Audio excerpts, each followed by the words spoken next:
Ciência Espírita. Dr. Antônio Pinheiro Guedes. É provável que muitos não saibam quem foi Dr. Pinheiro Guedes, cuja projeção no movimento espiritualista vem ainda do tempo do Império. Pinheiro Guedes, médico na corte, oficial do Exército, foi senador da República, justamente quando se instalou a Assembleia Constituinte de 1890, que elaborou a primeira Constituição Republicana do Brasil. Era Pinheiro Guedes, nessa ocasião, representante de Mato Grosso, ao lado de Joaquim Murtinho. Da independência de seu caráter e sinceridade de suas convicções, é prova o fato de haver Pinheiro Guedes, com Ângelo Torteroli e outros espiritualistas da época, encabeçado uma comissão que foi à presença de Pedro II oferecer uma coleção de obras espíritas ao magnânimo imperador do Brasil.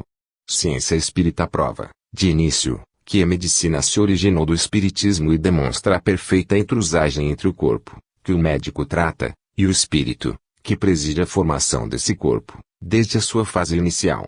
Daí a extraordinária vantagem do médico que, possuidor da ciência humana, é também conhecedor da ciência espírita.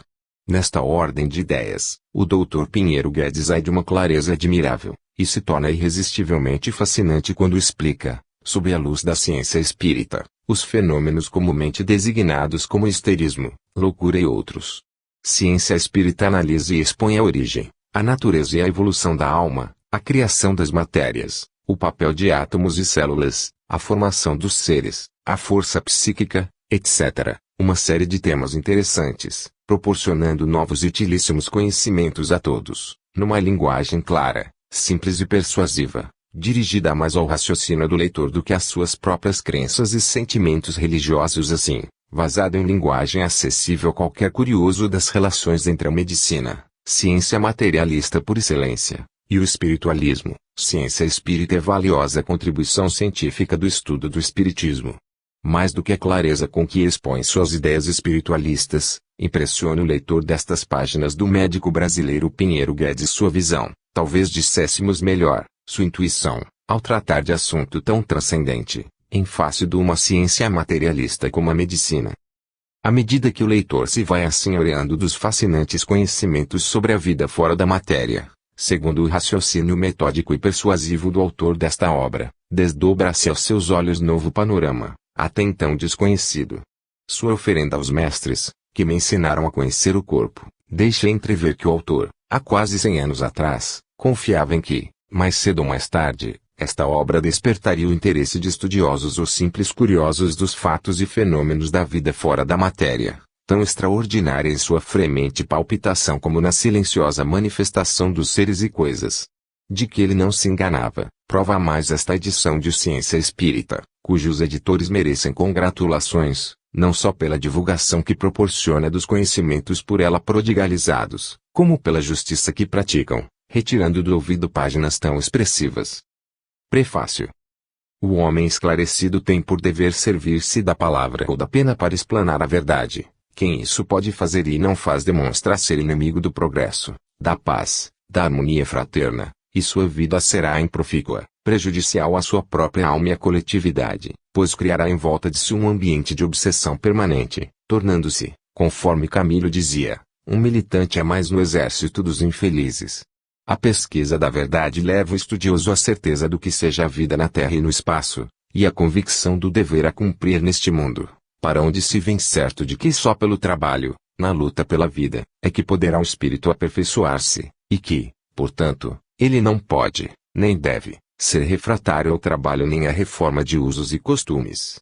Dentre os poucos que têm sabido ser estudiosos da doutrina da verdade, destacamos, com justificado orgulho, o Dr. Antônio Pinheiro Guedes, médico investigador, valoroso e humanitário, verdadeiro sacerdote do bem, que sempre viveu preso aos estudos, cooperando, decididamente, para a descoberta da verdade, pois, não se conformando com os limitados conhecimentos sobre a vida física, buscou, inteligentemente, os da vida espiritual. Soube, como nenhum outro, romper o véu dos preconceitos sociais e científicos, transpor-se às coisas transcendentes, e perscrutando a alma, descreveu-a com tanta clareza e precisão, como sabia descrever ou escalpelar um cadáver, lecionando anatomia à mocidade acadêmica. cultuando a memória desse sábio brasileiro hoje enfileirado à pleiade dos espíritos superiores, no astral superior, que pontificam nas casas racionalistas, julgamos de bom alvitre pedir aos descendentes do Dr. Pinheiro Guedes permissão para a reedição de sua primorosa obra Ciência Espírita, no que, felizmente, fomos bem-sucedidos, pois seus legítimos herdeiros nos autorizaram, movidos pelos mesmos desejos e pensamentos nossos e certamente do ilustre autor, esclarecer a humanidade, e foram mais além, doaram-na definitivamente ao Centro Redentor. Trabalha o espírito de Antônio Pinheiro Guedes no espaço superior com mais amplitude do que quando agrilhoado ao corpo, não existindo hoje para ele fronteiras ou nacionalidades, e como partícula do grande foco, impulsiona a humanidade para a fraternidade universal.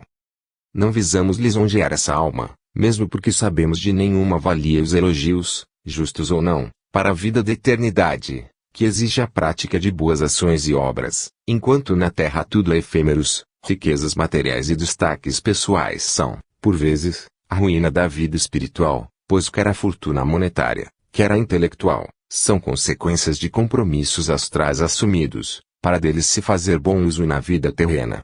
Entretanto, pouquíssimos são os que levam a cabo tais compromissos, a vaidade e a ostentação cegam as almas, levando-as à perturbação, à vida de aparências, e fazendo-as esquecer por completo os sérios compromissos assumidos em lucidez espiritual.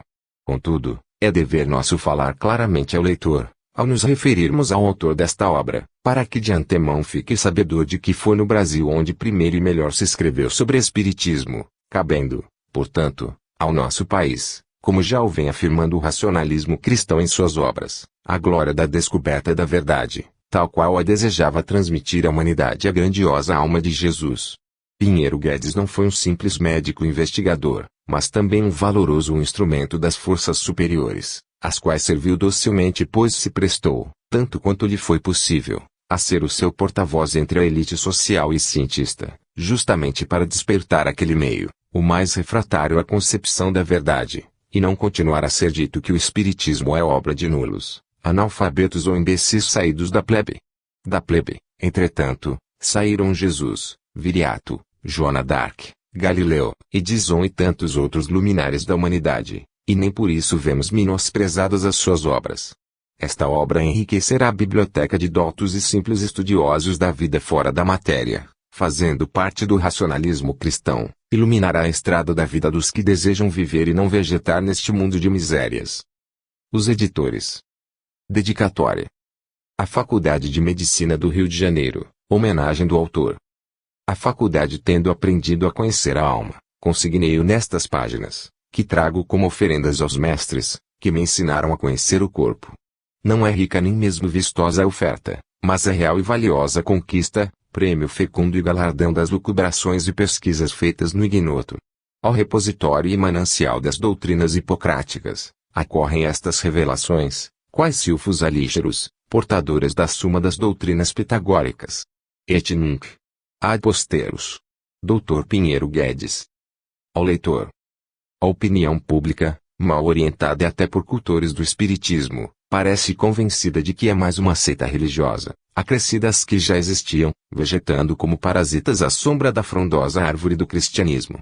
Tem sido induzida em erro, ciente ou inconsciente, pela imprensa, pelos sectários de todas as seitas religiosas, pelos médicos e até por espíritas que, seduzidos pelas consequências ou efeitos morais resultantes do conhecimento da doutrina, consideram-na uma religião. A imprensa assoalha que o espiritismo é a mais perniciosa de todas as doutrinas filosóficas. Os religiosos, e não religiosos, proclamam do púlpito e pela sua imprensa que ele é obra do demônio e o maior inimigo da igreja. Os médicos, na sua maioria, propalam que ele povoa os hospitais de alienados e os cemitérios. São as mil bocas da ignorância pretensiosa, do obscurantismo científico, da intolerância religiosa e do fanatismo estúpido que vociferam contra aquilo que não conhecem. Essa grita infrene, toda essa celeuma, fez surgir em meu espírito a ideia de oferecer aos espíritas, aos médicos, aos sectários, à imprensa e ao povo estas páginas em que lhes mostro, ao povo, que o espiritismo é como um farol, que guia o navegante ao porto, à imprensa, que ele é a mais racional, a mais consoladora de todas as filosofias, se não a verdadeira filosofia, porque nos eleva e conforta a alma, aos sectários de todas as seitas religiosas, que ele é o guia seguro nas jornadas infinitas para Deus, e não um inimigo da religião, não a condena, antes a justifica, aos médicos, que ele não só não é um túmulo, mas antes um berço, onde primeiro se embalou a divina arte de curar, não é a morte, antes da vida, que em vez de povoar as colônias e hospitais de alienados, abre-lhes as portas, para fazer sair desses ergástulos, casas de torturas, antros de horror, alguns infelizes que para lá foram empurrados pela mão da medicina materialista, aos espíritas, místicos ou fanáticos, que ele não só não apresenta nenhum dos requisitos das seitas religiosas, não tem templos, nem sacerdotes, nem culto externo, mas possui o caráter e preenche os requisitos das ciências, emprega métodos, processos e instrumentos que lhe são peculiares, para o estudo, observação e análise dos fatos que constituem o seu objeto. Este trabalho é talvez como a faísca elétrica que, atravessando as nuvens carregadas de eletricidade, despede raios e trovões, e as desmancha em tempestades. Ele vai atravessar as hordas adversas, agitá-las, sacudi-las, com as verdades contidas em suas páginas. Prevendo contestações e até invectivas, conto de antemão com a crítica. Não a temo, antes a desejo, que venha, severa mas séria e justa. Não tenho pretensão de haver feito trabalho sem senão. Não há obra humana perfeita. Não espero aplausos. Não viso a glória, mas a verdade. Dr. Pinheiro Guedes, Niterói, 13 de agosto de 1900. Origem da medicina. A medicina, como arte de curar, é filha legítima do espiritismo. Estranha, ousada e paradoxal parecerá essa proposição àqueles que não conhecem a doutrina espírita e ignoram as origens da ciência hipocrática. A história, entretanto, dá testemunho e provas de sua veracidade, não obstante o véu de longevidade, brumas dos tempos e dos envolverem num manto de trevas o início, as origens de todas as artes, se não de todas as coisas. A crítica, porém, armada de fino escalpelo, rasga esses véus, e, se ela o não puder fazer, a razão, analisando os fatos, procurando analogias, supesando-lhes o valor, cria focos de luz que iluminam as trevas, espancam as brumas.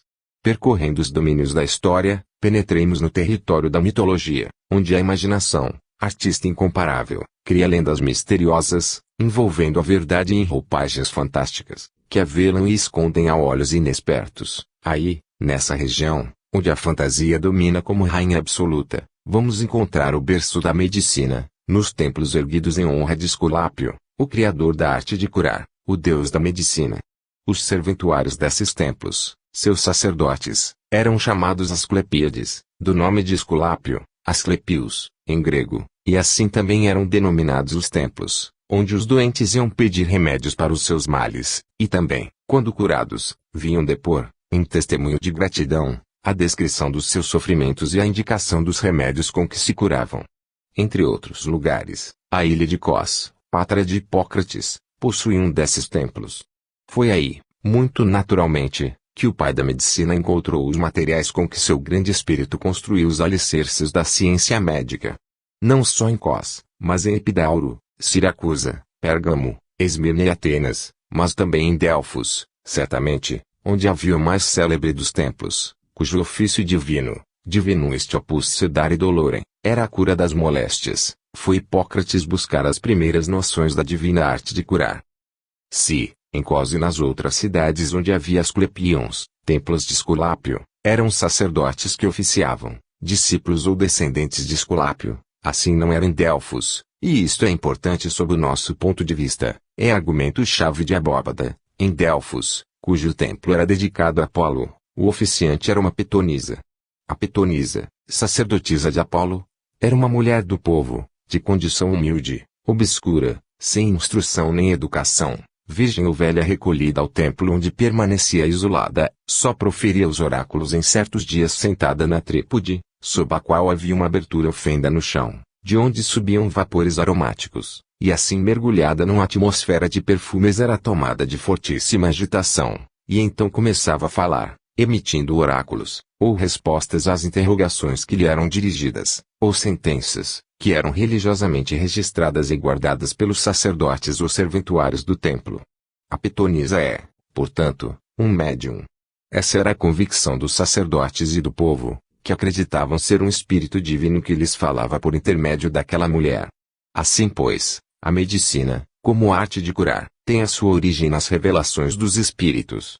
O afirmei e demonstrei que a medicina, como arte de curar, se deve à comunicação dos espíritos, e o fiz baseando-me na história. Essa argumentação, entretanto, a meu ver, não é a melhor, constitui apenas um elemento de convicção. A ratione, parece-me, a demonstração é mais compreensível, mais convincente, cala mais fundo, torna-se incontestável. Os seus argumentos, os elementos de convicção encontram-se em toda parte, somente é preciso saber vê-los. Assim, a dor, o sofrimento, a moléstia. Ninguém o contestará, ninguém tentará sequer pô-lo em dúvida. São contingências da vida inerentes à criatura, são consequência inevitável, quase necessária da luta do vivente com a natureza, do organismo com o ambiente e o meio em que surge e se desenvolve. A dor material ou moral, um sofrimento qualquer é, desgraçadamente, uma necessidade da vida. Sem isso não haveria progresso, pois que este produto da atividade pela liberdade tem sua origem na necessidade, que significa falta, falta que representa um sofrimento, sofrimento que traduz a dor. A existência da primeira família humana foi, de certo, a mais precária que se possa imaginar. Seres fracos, ignorantes, desprovidos de tudo, sujeitos às intempéries e às mil vicissitudes da vida, a dor, o sofrimento, a moléstia, foram, sem dúvida, seus companheiros desde os primeiros anos. Em tais condições, como prover às suas necessidades? Como conjurar seus males, obviar o sofrimento, aliviar a dor?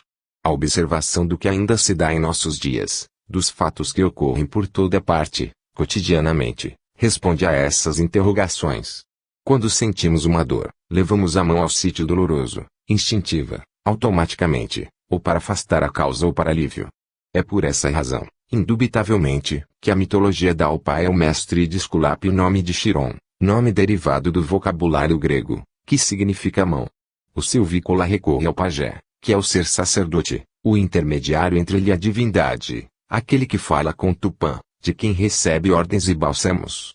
Ainda mais, quem se sente ferido, aquele a quem a dor punge, esse grita por socorro, mesmo achando-se só e num deserto, pede, implora auxílio, auxílio que só pode vir da sabedoria do poder infinito, que é Deus, por intermédio dos executores de sua vontade que são os espíritos.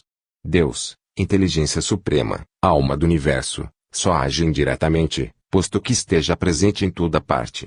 Assim como o espírito humano está no corpo todo, que é feitura sua, e só age por intermédio dos nervos, assim também pode-se afirmar, por analogia, que Deus, inteligência suprema, alma do universo, que é a feitura sua, só age indiretamente.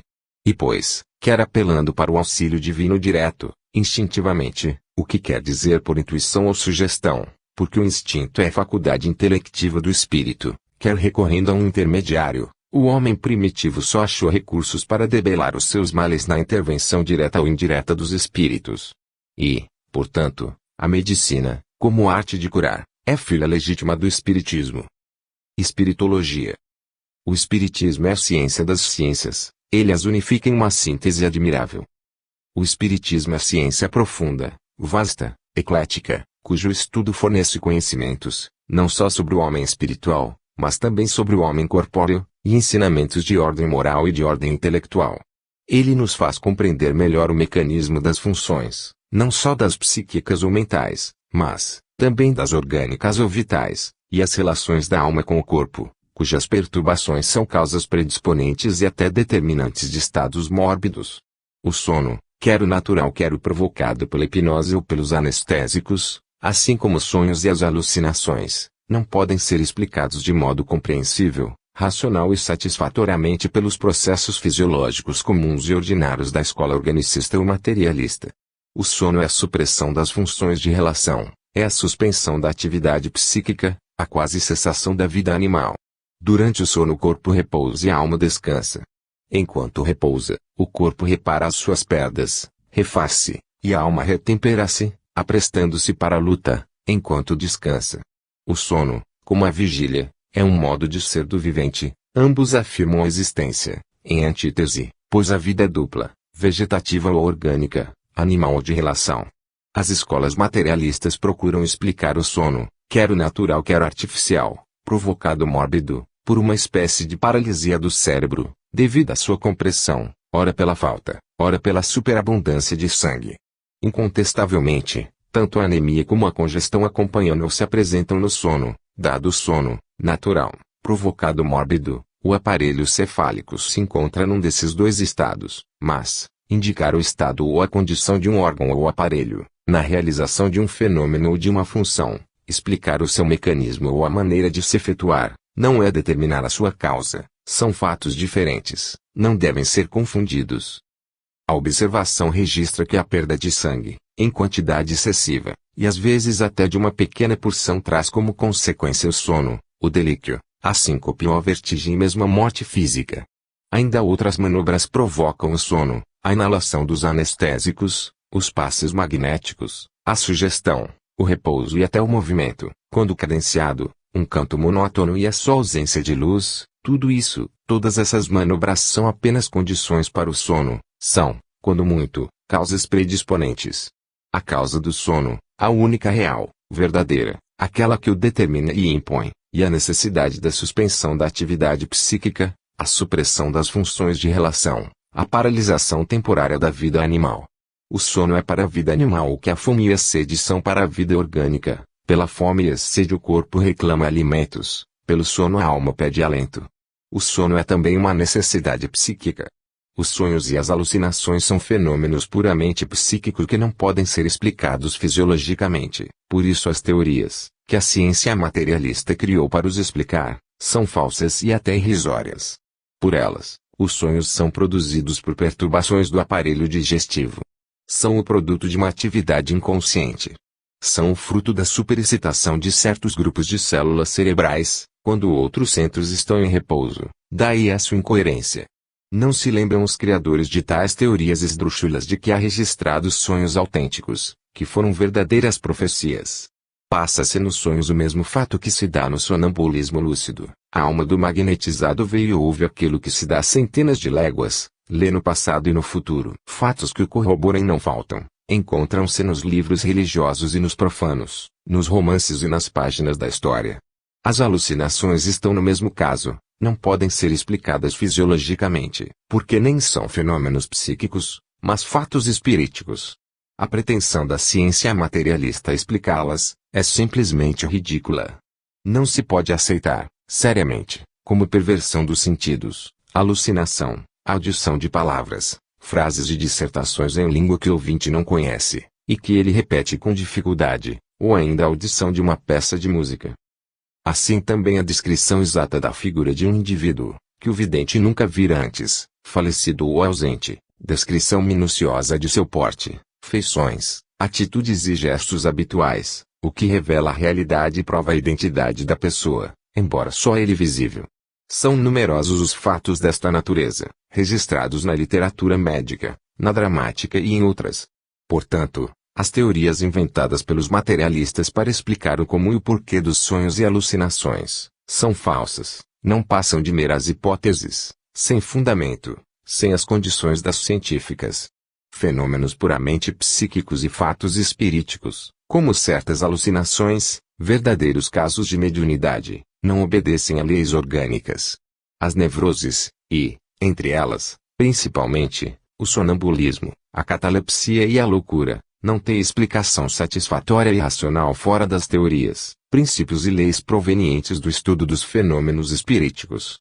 Os fenômenos, hoje estudados e vulgarizados sob o nome de hipnotismo, e de há muito conhecidos pelos Mesmer, Puisegur, Dupotet, e muitos outros, antes e depois deles, a chamada transposição dos sentidos, a penetração ou leitura do pensamento e sua transmissão, assim como a exteriorização da sensibilidade e outros, não podem ter explicação plausível, racional, científica, senão na existência do corpo astral, corpo anímico ou perispírito, que é constituído pelo fluido etéreo ou fluido universal, cuja existência foi, há pouco, demonstrada experimentalmente.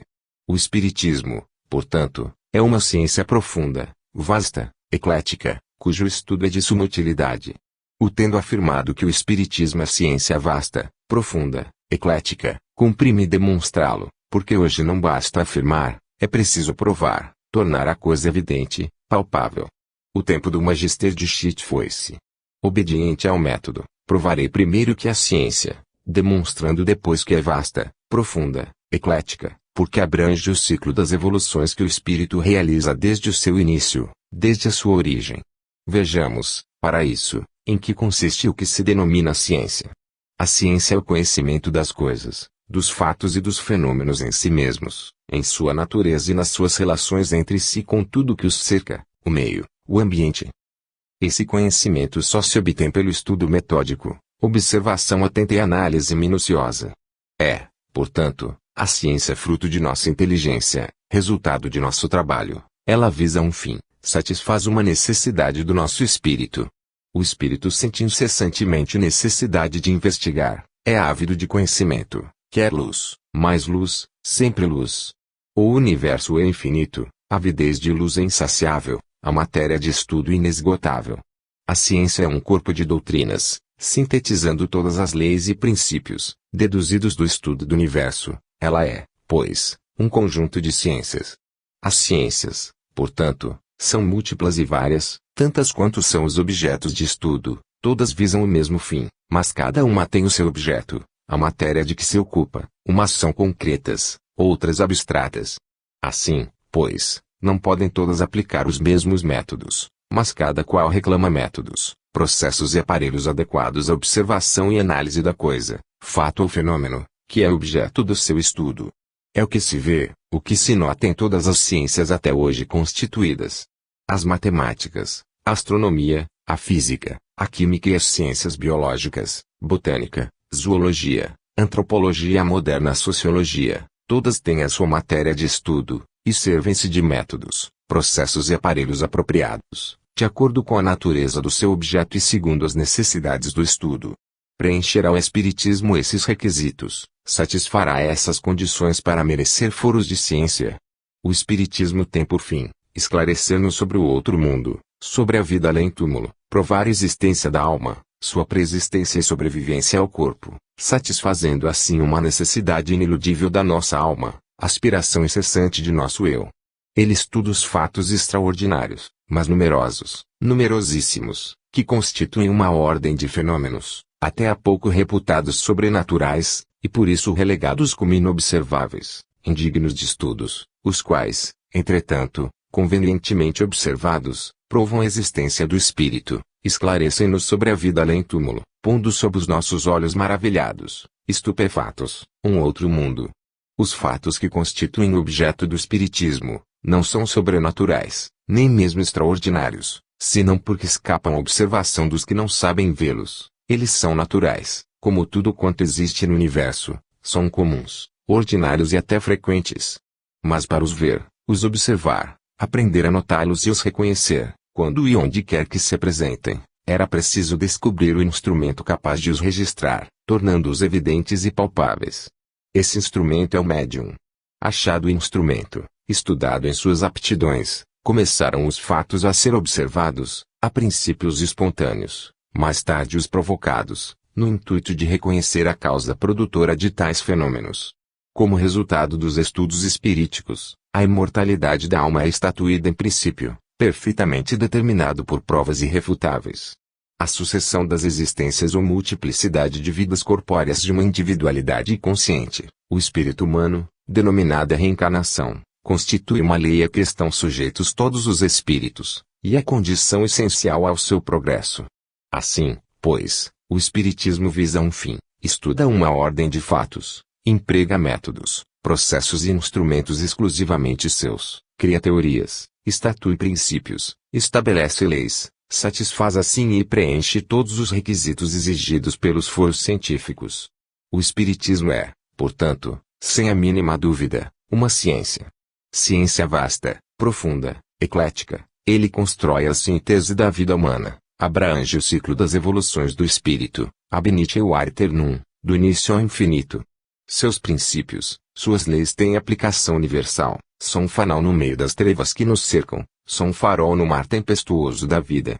São um farol no mar tempestuoso da vida, porque fazem ver um porto de abrigo na calma, na resignação, na paciência, refúgios seguros contra as tempestades morais, consequências de nossos vícios e erros, frutos do nosso atraso, do nosso orgulho.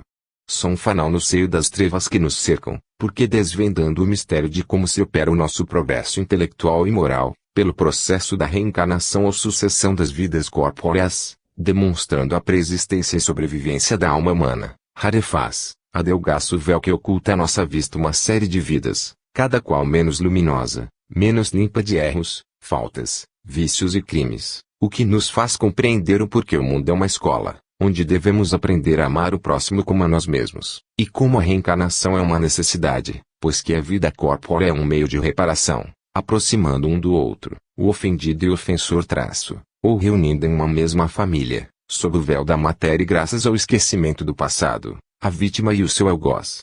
O demonstramos com argumentos tirados da história e também por uma apreciação dos fatos inerentes à natureza humana, que a medicina, como arte de curar, é filha legítima do espiritismo. Provamos depois, e o fizemos por demonstração analítica, que o espiritismo é ciência, e ciência de observação, na qual também se recorre ao método experimental. Vamos, agora, mostrar por uma exposição de fatos, o ecletismo e a profundeza e vastidão da doutrina espírita. O fenômeno vital, denominado atavismo, cuja explicação pela escola materialista é inaceitável, repugna a razão, por absurda, explica-se, entretanto, espiriticamente, de modo racional e satisfatório, pela teoria da reencarnação, e o fato torna-se evidente, palpável, indiscutível, porque fala a razão. E, não só se compreende se aceita o atavismo psíquico, moral e intelectual, como também o mórbido e orgânico, estes, absolutamente inadmissíveis com a explicação materialista ou organicista, e aqueles, ainda mais, porque não se compreende o seu mecanismo, o processo de transmissão não se atina com o transmissor da herança. Provada a existência da alma, ninguém de certo porá em dúvida que é ela quem dirige o corpo, anima e domina, ela vai ser o transmissor, o veículo dos vezos e cacoetes e também das moléstias. Um espírito brutal deve ter um corpo grosseiro, adequado às suas necessidades, para estar de acordo com a sua natureza. Um espírito angélico tem, não pode deixar de ter, um corpo delicado, apropriado à agudeza do seu engenho, afinado pela sutileza de seus sentimentos. O corpo é para a alma o que a roupa é para o corpo, um agasalho, um abrigo, contra as intempéries, um véu sobre a nudez. Nem só o rosto, que se diz ser o espelho da alma, com sua feição particular, a fisionomia, mas o corpo todo, no seu conjunto pela proporcionalidade das suas formas e por sua atitude nos impressiona, não há quem o não tenha experimentado, e essa impressão é agradável, simpática, ou antipática, mas só a temos em presença de um vivente, criatura humana ou animal. A emoção, que sentimos ante o morto, é muito diversa, é antes um abalo, um choque, um sentimento de repulsão instintiva. Assim, pois, a alma domina o corpo, envolve o todo, não está encerrada no seu interior, e até se revela na simples forma de um pé. As mãos patenteiam de tal sorte a natureza e tendências do espírito que, estudando-as, criou-se a quiromancia, cultivada na antiguidade por sábios e filósofos, Artemídoro de Éfeso, Agripa, Henrique Cornélio, médico, filósofo e historiógrafo, Robert Fludd, médico e filósofo, o sábio jesuíta Delrio e outros. É, porém, sem dúvida, a cabeça que mais e melhor mostra a influência da alma sobre seu corpo, com suas bossas e protuberâncias, a face, sede dos músculos da expressão de nossas emoções, tão bem estudadas por Darwin e Duchenne de Boulogne, a boca, larga ou estreita, de lábios grossos ou finos, de comissuras levantadas ou abatidas, cuja forma, finalmente, exprime uma variedade quase infinita de sentimentos e ideias. A boca forma e emite a palavra, a boca estereotipa esses frementes estados da alma, o pranto e o riso. E os olhos que são, por seu brilho e transparência, como uns globos cristalinos, onde se refletem em cambiantes infinitas as emoções da alma. E até o nariz e as orelhas, finalmente, todas as partes componentes do rosto são delatoras das disposições e tendências do nosso espírito. Lavater, com seus belíssimos e muito interessantes estudos das fisionomias, em que colaborou o grande Moreal de Lasarte, e, antes deles, Adamantius, médico do século IV, Porta, Jean Baptista, célebre físico, inventor da câmara escura, que publicou um tratado, de humana fisionomia, em Sorrento, no ano de 1586, Lachambre, médico de Luís XIV, o célebre pintor Lebrun, e ainda outros, Gauss Purzen, médicos, criando a frenologia, cultivada depois por Broussais, F. Combe, Vimont e outros. Todos eles são intérpretes da ação e da influência e domínio da alma sobre o corpo. Todos eles são os precursores no estudo das relações do espírito com o corpo. Esse estudo só o espiritismo pode tornar completo, fazendo conhecer o modo por que se estabelecem essas relações e como se formam ou se criam as ligações entre o espírito e seu corpo. Conhecimento impossível sem o concurso, sem o auxílio do instrumento, o médium. O médium vê e descreve os laços fluídicos que ligam o espírito ao seu corpo, e assim, mas só assim e por esse processo o estudo da encarnação pode ser feito. Sabe-se hoje que o espírito assiste, preside a formação do seu corpo, transfundindo-se, consubstanciando-se nele pelo perispírito, corpo anímico, molécula a molécula, órgão por órgão, durante a gestação, até completar a evolução fetal, e dele toma posse inteira, absoluta, a natalidade, assenhorando-se então totalmente do barco que aparelhou para navegar o mar tempestuoso da vida material. Sabe-se hoje, e isso é racional, cala na consciência, sente-se que deve ser assim, é o próprio espírito quem escolhe, após demorado estudo na vida espírita, durante a desencarnação, e busca, segundo suas necessidades, de ordem moral e intelectual, o país, a sociedade, a família, os seus genitores, tudo enfim quanto deva e possa concorrer para o seu progresso. Assim é ele o principal, se não o único responsável pelas contingências, pelas vicissitudes e dificuldades que o assoberbam durante a vida corpórea. Por esse modo admite-se que o espírito possa transmitir, aceita-se, porque é compreensível, que ele imprime em seu corpo, igualmente com o tipo e a forma, sua feição característica, suas tendências morais e intelectuais, dando mais desenvolvimento ora aos centros afetivos, ora àqueles que servem à inteligência, de onde resulta a diferença de caráter, de gênero e de temperamento que se observa nos indivíduos, desde a infância. Assim se explicam e se compreendem as vocações, a maior ou menor habilidade para as belas artes ou para as artes mecânicas, e o porquê se diz, e é exato, que a criatura nasce músico, poeta, artista, comerciante, soldado, advogado ou médico. Resulta desse fato, provém daí a importância do papel da família na sociedade, e a responsabilidade social dos genitores, a quem incumbe educar a prole, constituindo o fim principal da educação reprimir, ou ao menos, modificar as tendências perniciosas dos filhos, que cedo se revelam, e a coroçoar e desenvolver as benéficas. O espiritismo é um poderoso foco de luz, cujos raios atingem as fronteiras da esfera intelectual e iluminam todo o ciclo da vida. Ele esclarece e justifica as chamadas ciências ocultas, explicando, racionalmente, suas deduções, os porquês da vida astral e física. A história universal, a vida dos povos, sua natureza, seu caráter recebem dele a mais viva luz. E a que se esparge sobre as ciências médicas ilumina todo o seu vasto território, devassando os mais profundos recônditos dos seus domínios. Na antropologia, designação que abrange a anatomia, ciência da estrutura e conformação dos órgãos, a embriologia, ciência da formação e desenvolvimento do feto, a teratologia, ciência das anomalias dos indivíduos, os monstros, e dos órgãos, disformidades, o espiritismo revela, desvenda e põe patentes sob os nossos olhos o porquê desses fenômenos, sempre desagradáveis, ora estupendos, muitas vezes repulsivos.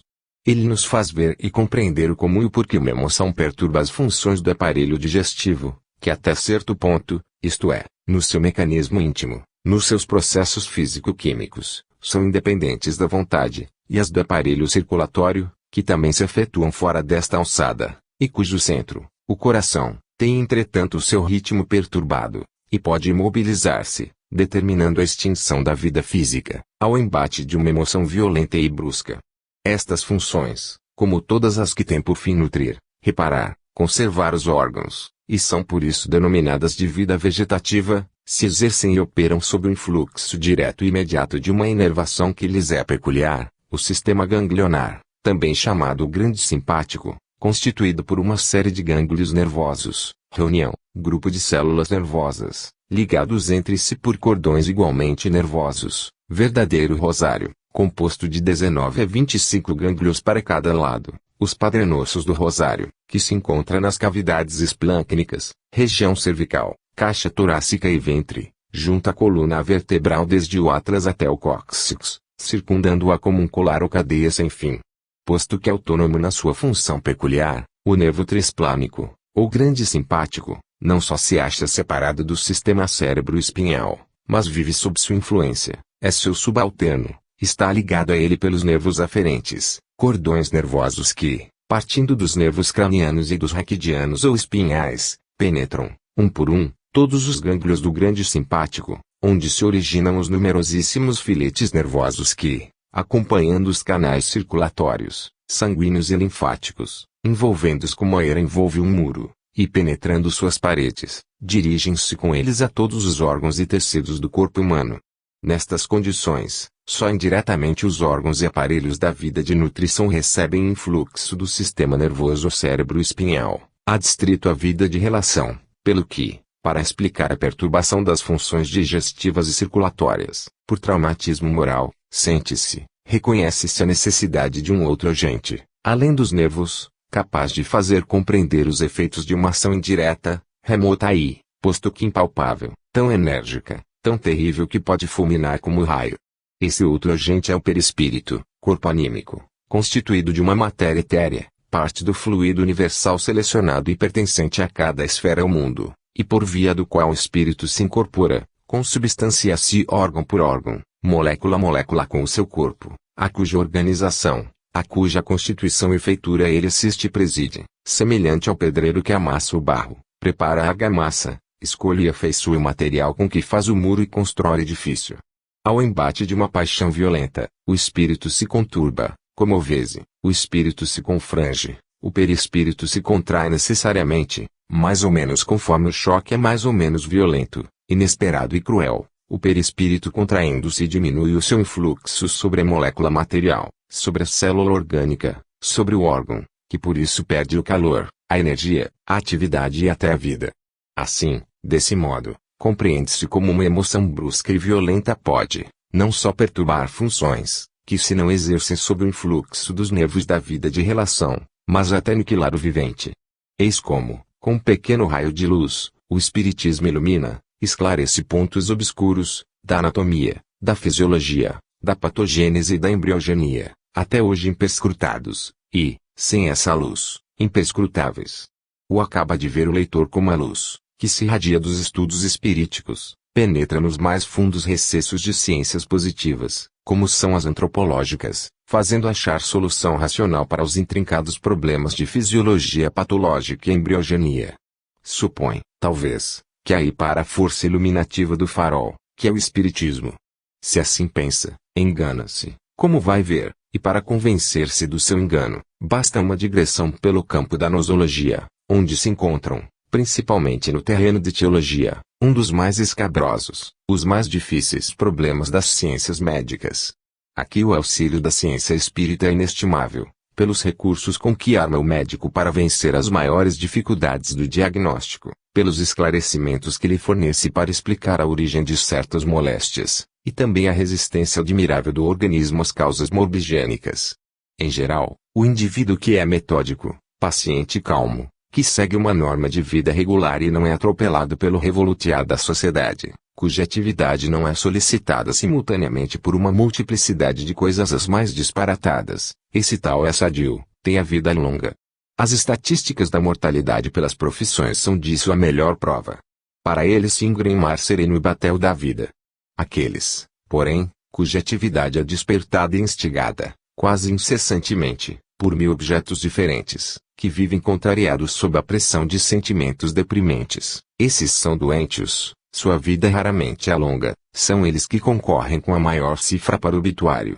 Esses são os pilotos, cujas naves acossadas pelas tormentas da vida, muitas vezes sossobram em meio da viagem, porque as ondas enfurecidas, que são as paixões, gastaram, exauriram as forças, e com elas a coragem, o ânimo timoneiro, que tomba vencido.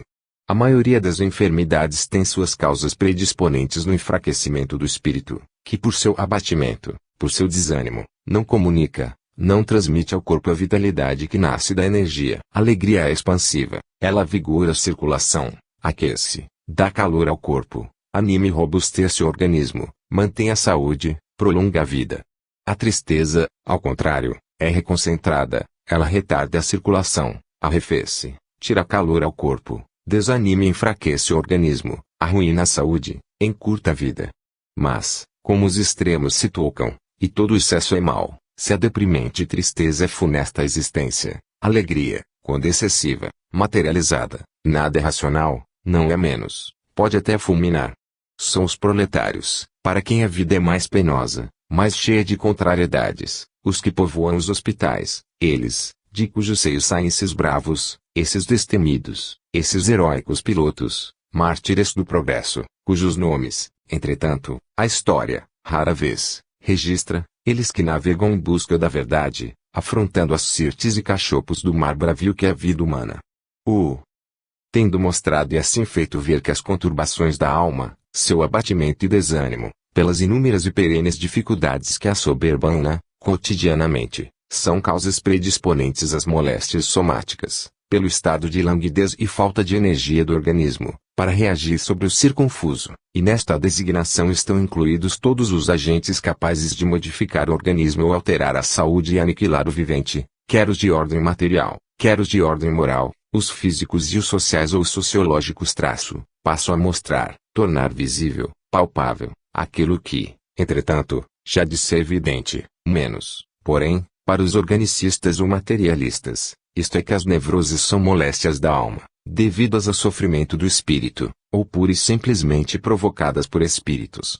Dá-se o nome de nevroses, em medicina, a estados mórbidos que consistem em perturbações funcionais, sem lesões materiais nem causas apreciáveis, e que se observam principalmente na vida de relação, mas também na vegetativa.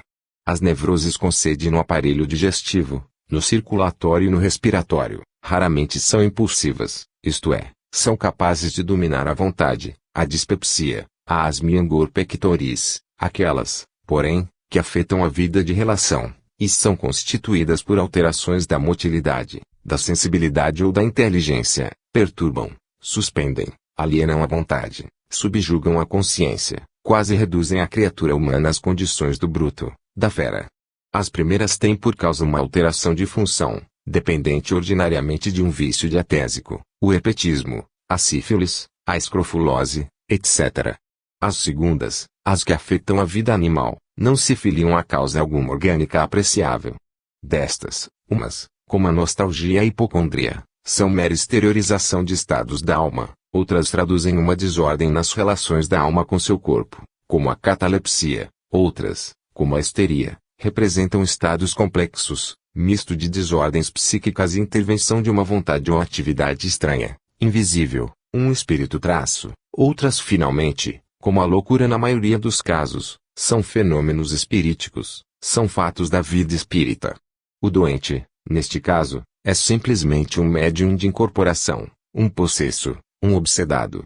O fenômeno de possessão, ou incorporação, na linguagem espírita, que significa a possessão do espírito encarnado pelo desencarnado, o qual se apossa do organismo, bruscamente com violência, ou, lenta e insidiosamente, e de um ou de outro modo na histeria, é o que constitui o chamado desdobramento da personalidade, que é antes uma duplicação do indivíduo, porque, não podendo a alma separar-se completamente do seu corpo, pois seria a morte, o que de fato se dá é a subjugação do encarnado pelo desencarnado, o predomínio deste sobre aquele, que, não obstante, continua ligado ao seu corpo, na posse dele, posto que contrariado, subjugado.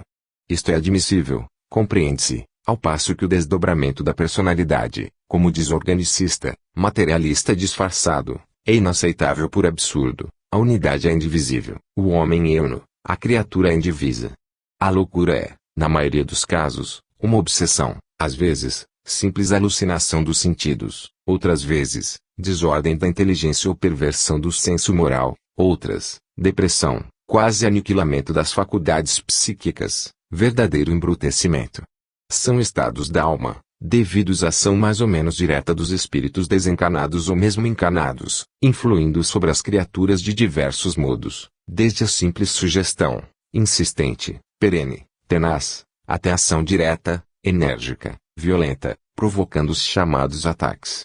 O espírito age movido pelo amor ou pelo ódio, sob o influxo de um desses sentimentos, mas dominando sua paixão, ele procura captar a confiança de sua vítima. Sua ação é intencionalmente demorada, mas branda, incessante, mais delicada. Se, porém, a paixão o domina, a agressão é violenta e brutal. Assim se compreende e explica-se o porquê das formas tão variadas, quase infinitas, da histeria, desde a simples tristeza ou alegria, sem causa que as justifique, até a abstração, elevou o embevecimento e o êxtase até a loucura, desde o estado em que a vítima canta ou dança, grita e chora sem saber porquê, até aquele em que, furiosa, rasga as vestes, debate-se e cai por terra, convulsa, em contorções medonhas, horrorosas ou lúbricas, as quais, para serem explicadas racional e satisfatoriamente, só podem ser atribuídas à natureza do sentimento que anima, agita e impulsiona o espírito agressor ou obsessor. E assim também se explicam as formas diversas da loucura, que não podem ser atribuídas a enfermidades do órgão da mentalidade, porque a necropsia, praticada em indivíduos falecidos de moléstias intercorrentes, logo em começo da loucura, nunca revelou a mínima lesão material do cérebro, sendo certo, entretanto, que se encontram profundas alterações nos cérebros daqueles que sucumbem, após longo tempo de sofrimento pela loucura, o que torna bem patente que tais lesões são efeitos e não causas das perturbações psíquicas. Estes fatos podem ser observados e analisados por quem quer que seja. E aqueles que o fizerem sem ideias preconcebidas, sem sujeição a escolas ou seitas livres de quaisquer peias, hão de reconhecer sua veracidade. O não obstante já ter assim demonstrado, pois julgo havê-lo feito, ou, se o quiserem, ter ao menos patenteado a influência, a efetividade da ação da alma sobre seu corpo e a dos espíritos sobre os homens, dos mortos sobre os vivos. Quero despertar a atenção do leitor para um fenômeno que manifesta mais clara e positivamente o predomínio da alma sobre seu corpo. Esse fenômeno é o atavismo.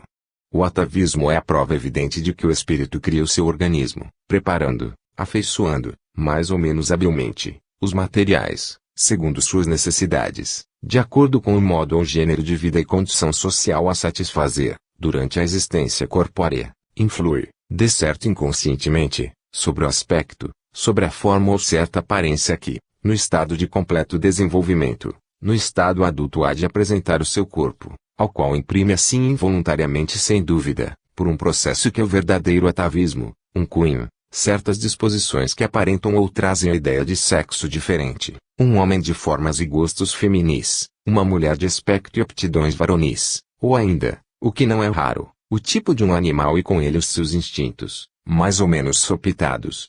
Este fato tão significativo, tão importante sob este ponto de vista, como prova evidente do atavismo, o é ainda mais, sob o ponto de vista biogênico, porque evidencia, torna palpável a filogênese, isto é, a filiação, o encadeamento das espécies, que formam o reino animal. Ele patenteia por um indício claro, manifesto, incontestável, o caminho, o viaduto, a via dolorosa que o espírito percorre na sua marcha evolutiva, genésica, formação, individualização, aperfeiçoamento.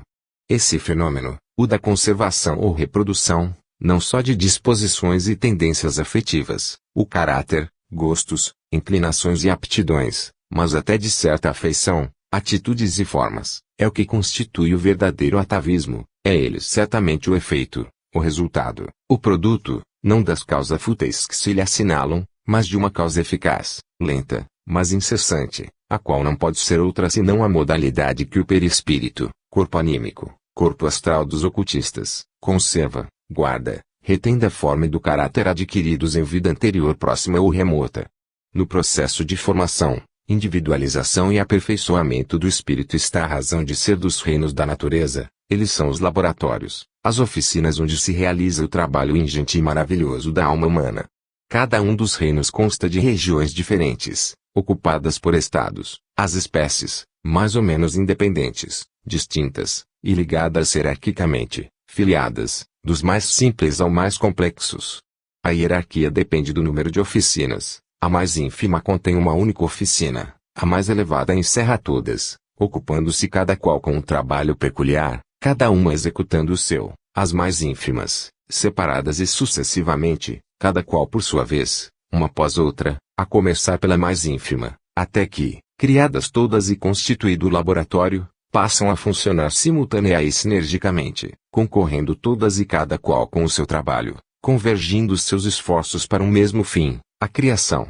Constituído o laboratório, o vivente, com as oficinas necessárias, as partes componentes do corpo, e estas com os seus mecanismos, os órgãos. Ele entra em atividade e funciona sempre incessantemente, enquanto as máquinas funcionam regularmente, e até que não possam mais ser reparadas, a menos que um acidente não venha a interromper o trabalho de transmissão do movimento, porque então o laboratório mudasse temporária ou definitivamente.